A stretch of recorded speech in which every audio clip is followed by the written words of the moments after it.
Krishna, Krishna Krishna, Hare Hare, Hare Rama, Hare Rama, Rama Rama, Hare Hare, Hare Krishna, Hare Krishna, Krishna Krishna, Hare Hare, Hare Rama,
Hare Krishna Prabhu, Hare Krishna Mataji, Jai Shri Prabhupada Ki.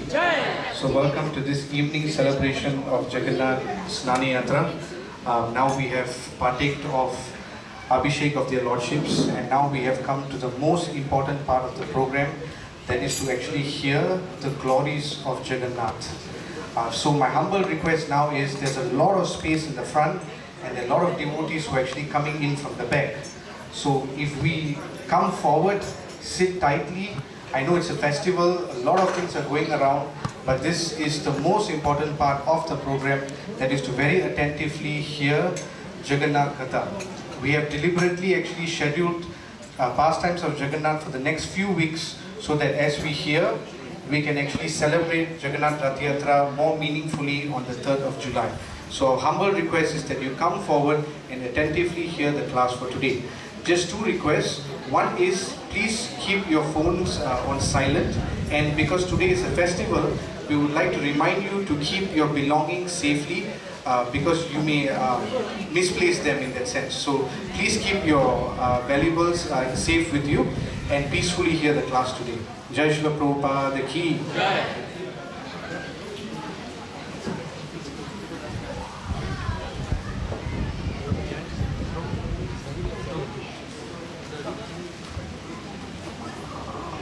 So today, to take the class, we have a very special devotee, His Grace Devakinandon Prabhu. So I will hand over the mic to Prabhu to take the class. Jai Shri Prabhupada Ki.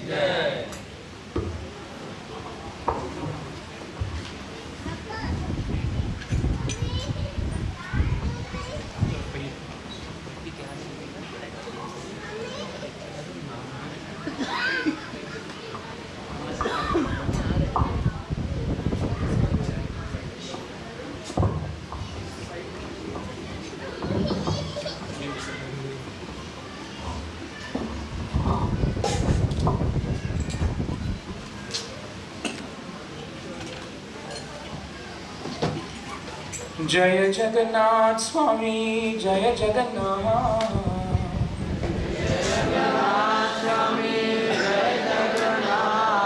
Jaya Baladeva, Jaya Subhadra.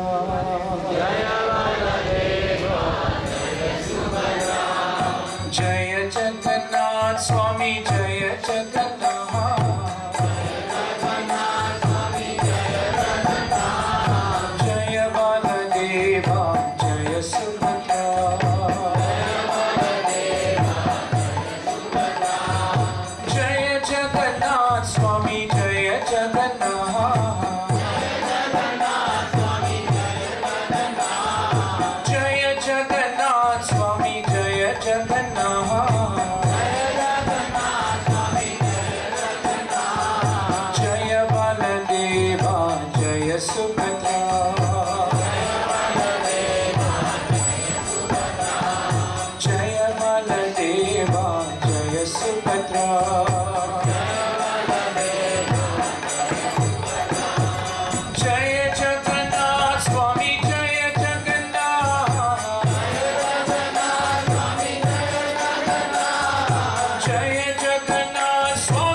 Jagannath, Baladev, Subhadra Mai, Snan Yatra Maho Mahosatva ki Jai.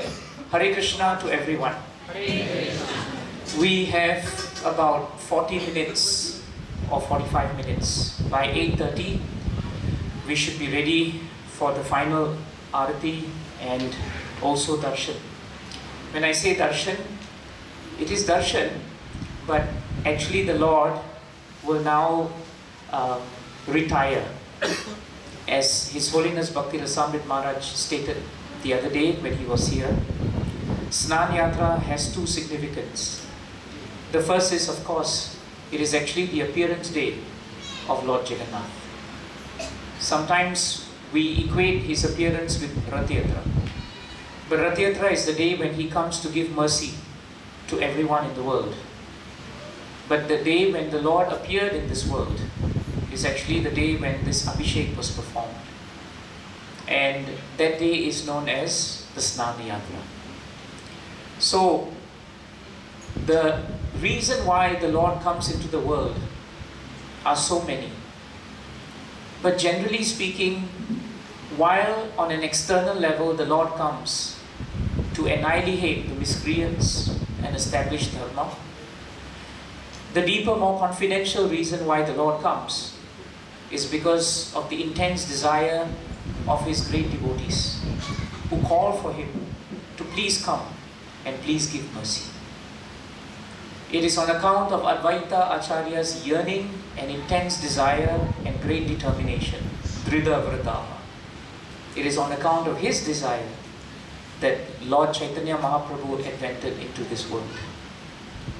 And it is on account of the desire of a great devotee known as King Indradyumna of Avantipur that actually Lord Jagannath decided to coincide his time of coming into this world with the time of the yearning of a great devotee of the Lord. We will hear the pastime of Indradyumna Maharaj today. This pastime is found in many different traditional texts, either in Oriya or even in Sanskrit. There's a very famous play on this beautiful pastime of Indradyumna Maharaj and Lord Jagannath. The version we have decided to adopt is actually that, because that was actually translated very beautifully for this movement by His Holiness Namakrishna Goswami Maharaj. And Maharaj's appearance day is just a week away. I think it will be a fitting tribute to remember Maharaj by also remembering the wonderful and accurate and sweet way in which he actually described this pastime in the form of a drama. How many of us have that book with us? Actually, this is a very, very wonderful book that we should bring back to the movement. It's hardly seen nowadays. But if you read it, you'll really relish the pastime of Lord Jagannath and marvel at the amazing realization of His Holiness Namakrishna Goswami Maharaj. So, to understand this pastime nicely, we should always frame it against the Sastric background. And the best way to frame it is a very important verse that devotees learn when we come to devotional service. The verse is found in 10th Canto, 14th chapter, 8th verse. Many of us have heard that verse, so it's a good verse to remember. Tate nukampam sushamikshmano bunjana evatmakritam vipakam ridva vapurbir vidadan namaste jivetayo mukti padesa dayabha. This is a verse that is sung by Lord Brahmaji. And Brahmaji, being the creator of the secondary universe, prays to Lord Krishna. And he prays to him in this chapter because he has become completely bewildered, thinking he could bewilder Krishna. So this verse is important because of the meaning. In this verse, Brahmaji says, "My dear Lord, one who earnestly waits for you to bestow your causeless mercy upon him." So the first thing we understand is the mood of a devotee. A devotee is always in earnest. Earnest means enthusiasm. Earnest means in happiness. Earnest means in eagerness. Without enthusiasm and eagerness, one cannot make advancement in devotional service. This is a very important point. So Brahmaji is instructing us through the pages of Bhagavatam that a devotee who earnestly waits for the Lord to bestow His causeless mercy upon that devotee. And while he's waiting, what does he do? Bhagavatam tells us, while he's waiting, he's being very patient. This is the second quality of a great devotee. Devotees are eager, they are enthusiastic, but they are never impatient. Sometimes in material world, when you're eager, enthusiastic, you automatically become impatient. But in Shastras, those who are eager and enthusiastic to serve the Lord, they are very patient. They are very patient. Because their eagerness is not stemming from what they want, but their eagerness is that they patiently wait for what the Lord wants. There's a vast difference. When we come to Krishna consciousness and we dictate terms to Jagannath, then we become impatient. And after a while, when we are impatient, we will lose faith in Krishna. But those who come and they approach Krishna with enthusiasm and earnest and serve Jagannath, and there is no expectation except to serve the Lord and please Him and the devotees, then the quality of patience automatically will manifest in the heart of the devotee. And where you are patient, you are never angry. And this is the great quality of patience. If we are not patient while waiting for the mercy of the Lord, we'll end up being patients in the hospital. Both are patients, but the first patient is better. So this is what Brahmaji is saying. And he says that the devotee waits patiently for the Lord's mercy because he feels that he has done so much misdeeds. And therefore, because of his misdeeds, he is suffering. This is the mood of a devotee. A devotee never blames anyone for what comes to him in difficulty. A devotee always sees the hand of Krishna at every junction of his or her life.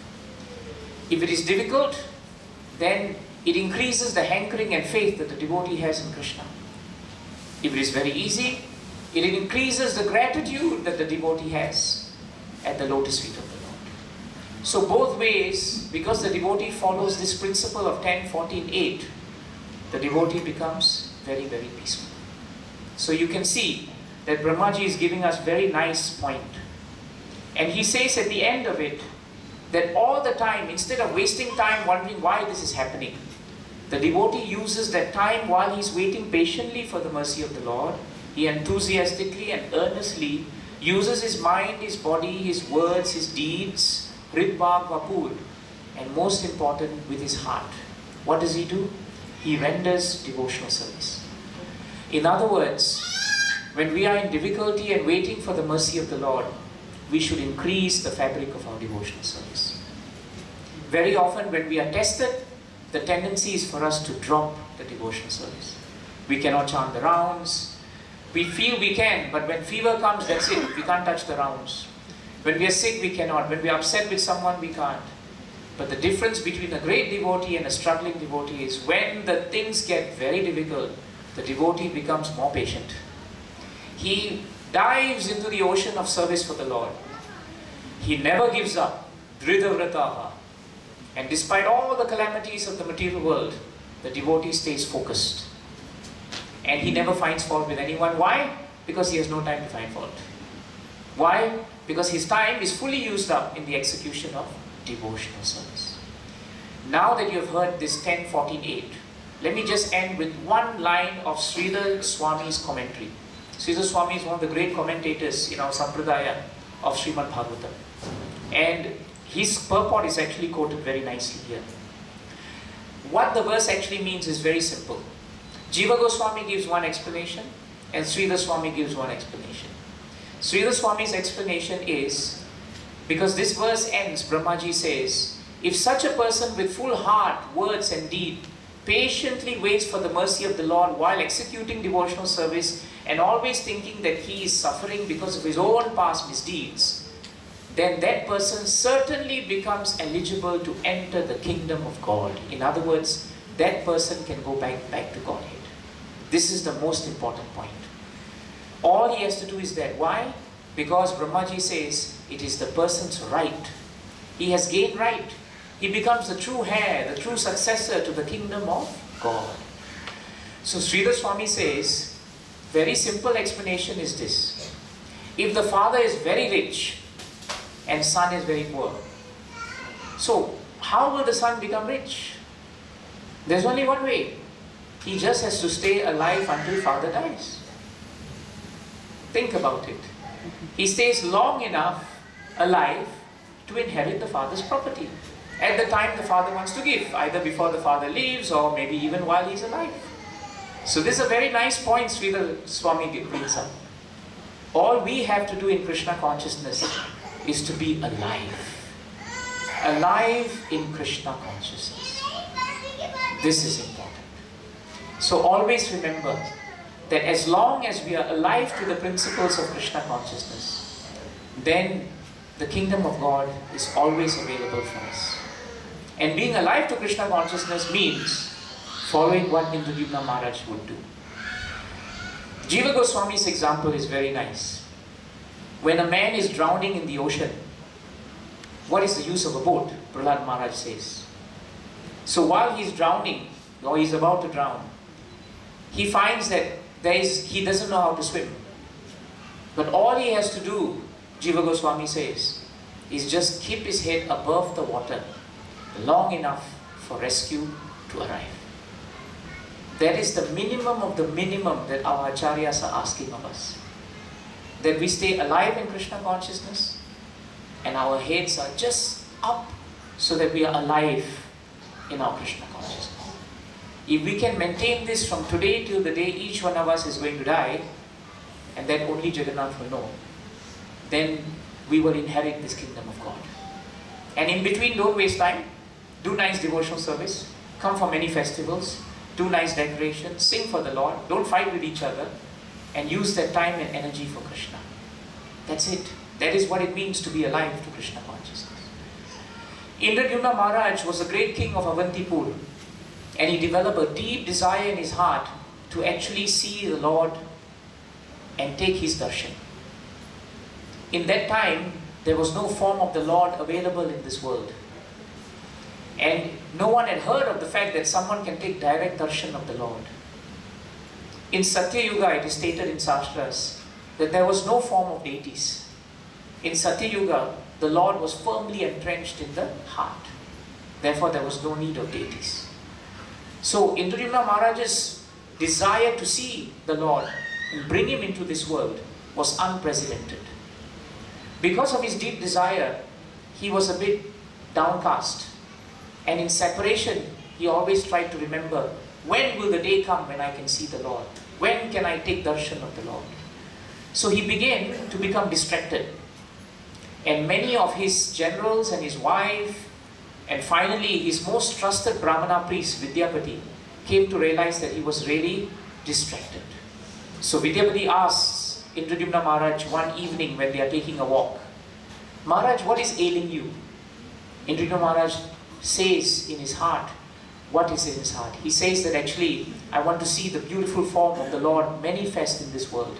Not just for me, but for the whole world. And Vidyapati is shocked. He said, how can we take direct darshan of the Lord? It's very difficult. We may not be qualified. But Indradyumna Maharaj is determined. I am determined to bring the Lord to this world. As he says that, and Vidyapati is wondering how that can be, they walk into the assembly hall. And there one Brahmana comes from very far. And he says, oh great King Indradyumna, I have traveled everywhere in this world. But there is one place I have traveled to I have never ever seen like that. This place is actually in the Niladri hills. And in the Niladri hills there is a very beautiful kund known as Purushottam Kund. And in the eastern part of this beautiful lake, Kund, there is a beautiful form of the Lord under a beautiful banyan tree known as Neelamadhav. And this form of the Lord is the most wondrous form of the Lord in all the three universes. And when I stayed there and I saw the form of the Lord, I felt that I should just give up my body. So he said, this is the form that you seek, O King, and you must find him. And before he could ask him for directions, the Brahmana disappeared.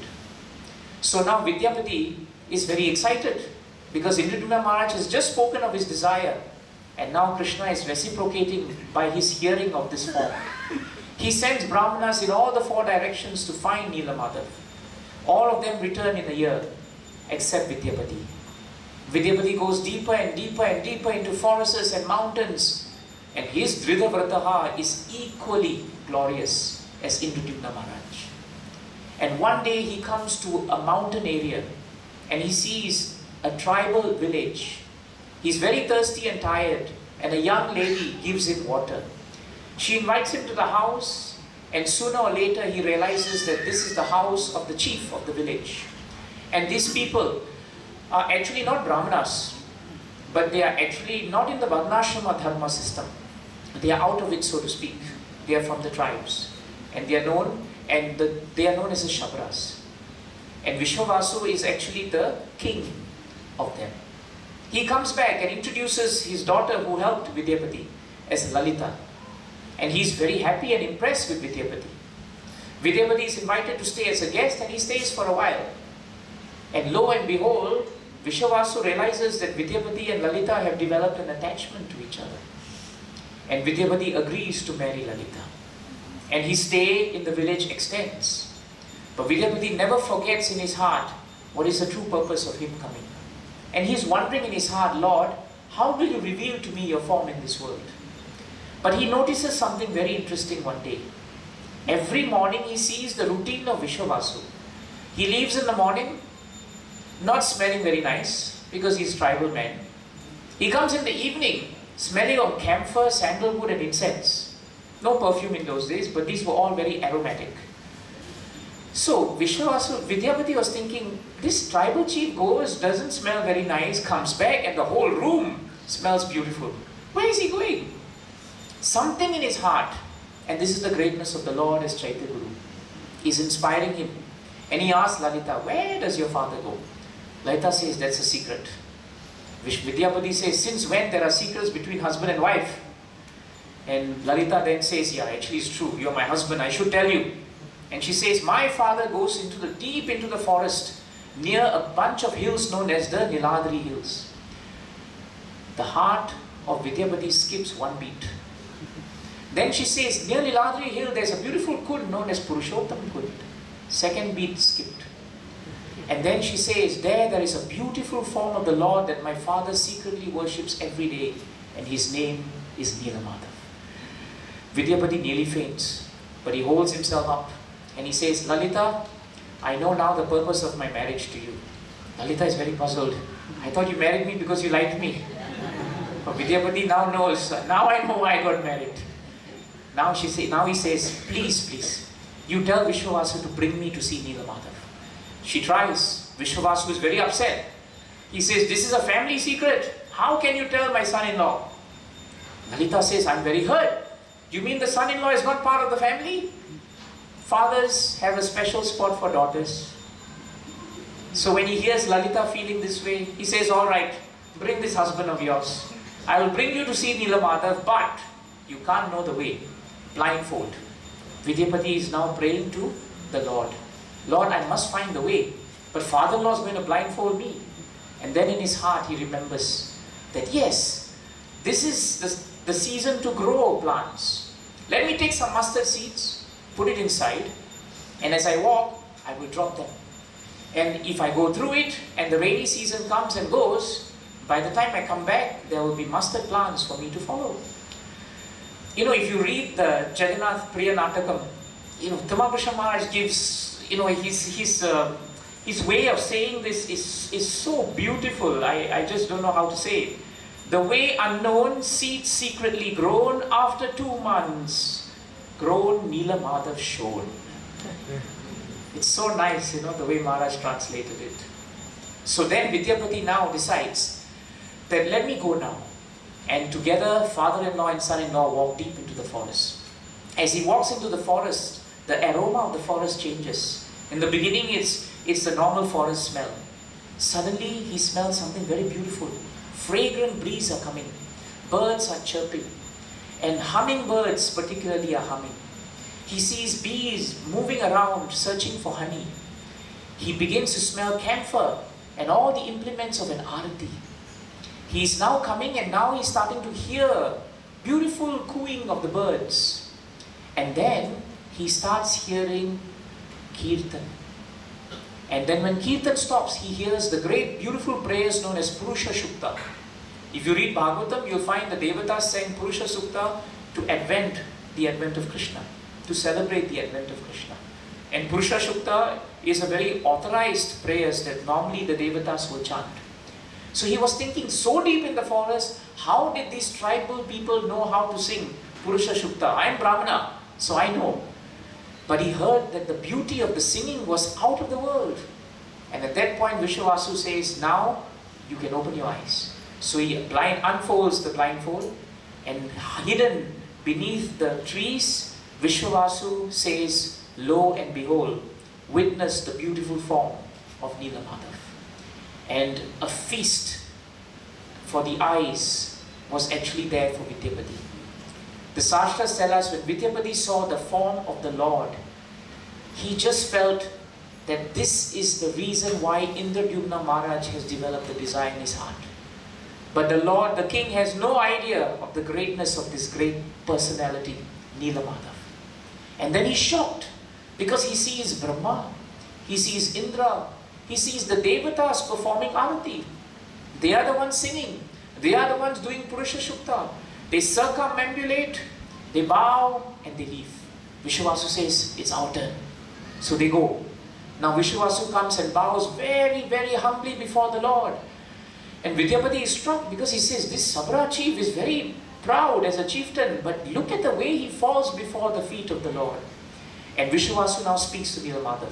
He says, my Lord, it has been too long since I seen you. Vidyapati said, he saw him yesterday. And Vishwavasu says, my Lord, I curse the Creator for bringing in the sun. Because this sun is so bad that when it comes into this world, I cannot come. When the sun sets, then I cannot come to see you. And I have to go back. And the sun rises for too short in the day.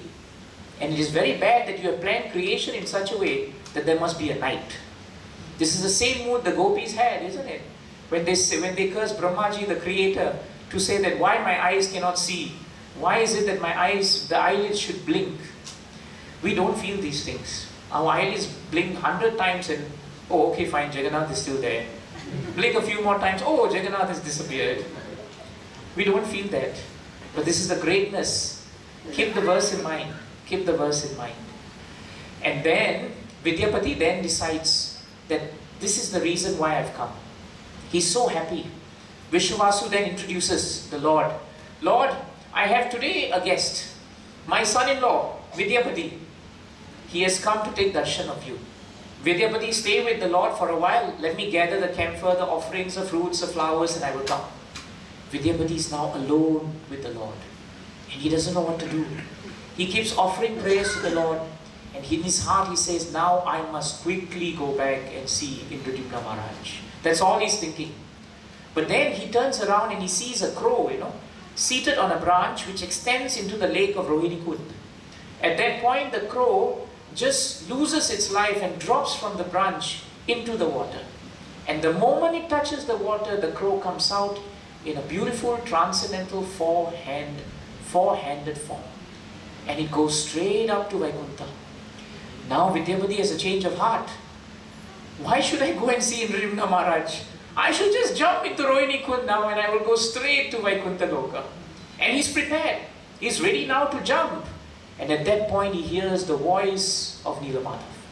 Nilamadav says, hey Vidyapati, don't forget why I brought you here. And do not forget your promise to my great devotee Indradyumna. See how the Lord protects the desire of a devotee to serve him, even though that devotee is so far away.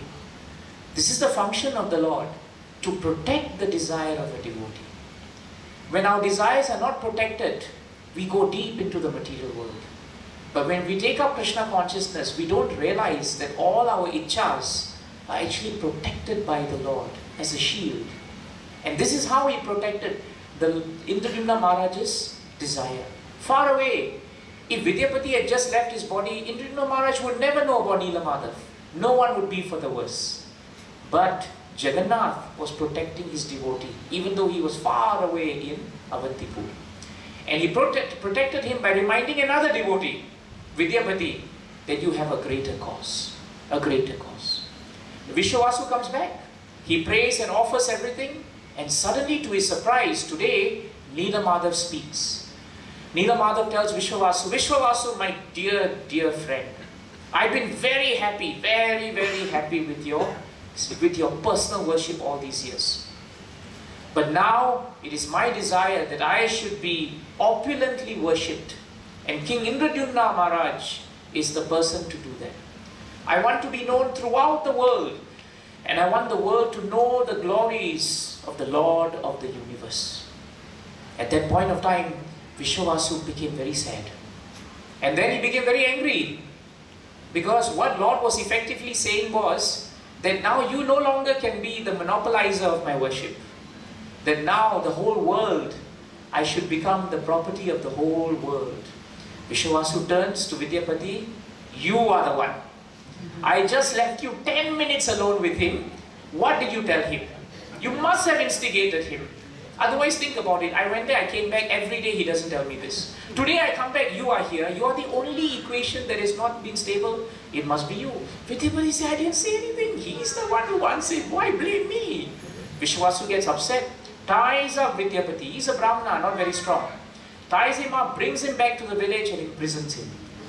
In the night, Lalita comes. My dear husband, very sorry, but my father, has a temper and he's very selfish in a transcendental way about keeping this worship going. Then Vidyapati says, my dear Lalita, how can you bear to see your husband in jail and talk to me in a logical fashion? What kind of wife are you? Lalita begins to feel, yeah, actually, what kind of a wife am I? So he says, my dear, let me be freed and do what I have come for, besides marrying you. I have come now to bring this news to King Indradyumna. Free me, and in 2 moons, by the time the second moon comes up, I will come back. Lalita, with the promise that her husband will come back, frees him. Vidyapati travels far, and finally he reaches Indradyumna Maharaj and says, my dear king, the Lord has manifested in this world. Neela Madhav has been discovered. Indradyumna Maharaj calls his generals, calls an entire entourage and says, Vidyapati, lead the way. They arrive there after some weeks. And when they arrive there, Vidyapati is thinking, now I will show the Lord the beautiful lake of Rohinikund, the beautiful Niladri hill. I will show him the village. I will show him this great worship of Neela Madhav. But by the time they reach the village looks haunted, deserted. Vidyapati looks around. It looks like a storm had wrecked the village. Then he goes further in and follows the path where he sees the mustard plants. He and Indradyumna Maharaj are anxious, hankering to see the Lord. And as they arrive there, instead of auspicious omens the way it was before, it is all inauspicious. Jackals are howling. Birds like owls are present. And you find that the smell and odor of the forest has changed. The sky has become dark. There's a storm that has uprooted trees. And at that point, Vidyapati in his heart felt, something is wrong now. And when they reached the point where Rohinikund is, and they opened the door where under the banyan tree Neela Madhav was seen, to their shock, Neela Madhav has disappeared. Vidyapati falls to the ground. Indradyumna Maharaj swoons, and he also falls to the ground. He says, now there is no hope. Where is Neela Madhav? Now he thinks maybe Vishwavasu, that father-in-law of yours, he may have done something. So he runs back to the village and he finds Vishwavasu sitting in a corner looking very forlorn. Drags him out and tells him, where have you hidden Neela Madhav? Vishwavasu looks at him bravely and tells him, my lord is not cheap.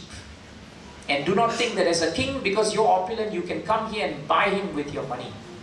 He has decided to leave. And then Indradyumna Maharaj says, no, you have taken him away. And in that way, he ties him up and says that he should be imprisoned.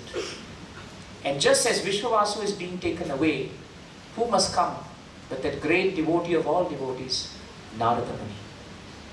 Narada Muni arrives just at the right opportune time, as he has in every canto of Srimad Bhagavatam. And here also he comes. And he says now, my dear king, Nila Madhav has decided that in this day and age now, he will not make his appearance again in that form ever again in this world. He has decided not to. Of course, what Narada Muni did not tell Indradyumna Maharaj was that the day of Brahma had passed. And now the other half of the day was beginning. It is known in Sanskrit as Prarabdha. So that has passed. And that form of the Lord of Nila Madhav, the Lord has passed. And now the Lord is coming in a different form. And that form is imminent in his arrival. So Indradyumna Maharaj says, what do you mean? Will I ever see now Nila Madhav? All is lost. Imagine the pain that Indradyumna Maharaj would have felt.